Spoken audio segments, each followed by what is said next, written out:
Il y a un certain nombre de tendances qui deviennent de plus en plus lourdes. Quelles sont ces tendances? Un, les peuples africains ne tolèrent plus de troisième mandat.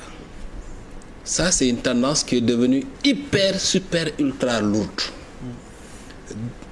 Pire, les peuples africains ne tolèrent plus de médiocrité dans la gouvernance. Parce que ce qui s'est passé au Mali, par exemple, c'était pas un problème de troisième mandat.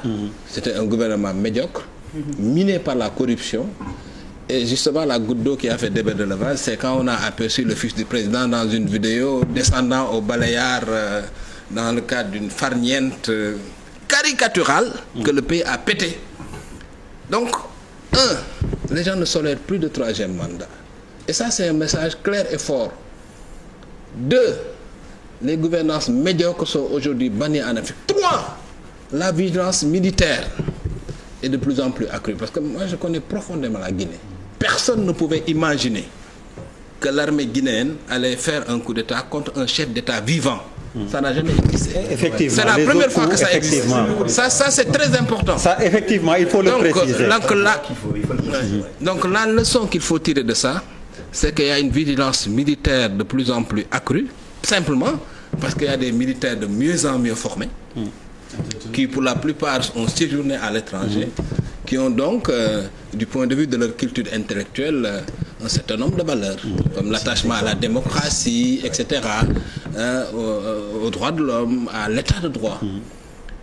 Voilà les leçons qu'il faut tirer de ce coup d'État. Si un pays comme la Guinée, qui a été longtemps un pays passif, à la limite impassible, devant tous les dégâts économiques causés par Alpha Condé, parce qu'il faut savoir qu'Alpha Condé, c'est quoi?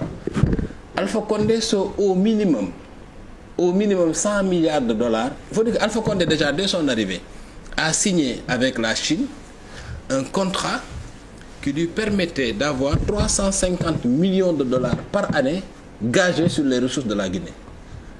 Alpha Condé, en termes de recettes, rien qu'autour de la bauxite, Alpha Condé doit avoir engrangé au moins 50 milliards de dollars en 10 ans de gouvernance. Pour un résultat catastrophique. C'est-à-dire, sur les grands enjeux, comme l'eau, il faut savoir que la Guinée, c'est l'ensemble, c'est plus que le potentiel de toute l'Afrique, hydroélectrique de toute l'Afrique réunie. C'est ça la Guinée. En Guinée, il n'y a pas d'électricité H24. La Guinée, c'est là où prennent leur source tous les fleuves d'Afrique de l'Ouest. D'ailleurs, quelqu'un disait que la Guinée est le château d'eau de l'Afrique. Il n'y a pas d'eau courante, il n'y a pas d'eau courante en Guinée. Est-ce que vous vous rendez compte de l'ampleur de l'échec?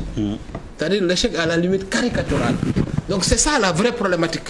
Maintenant, ce coup d'État pour moi est un signal que les Guinéens n'acceptent plus cette gouvernance corrompue, catastrophique, régressive, destructrice. Ça au moins c'est un signal fort.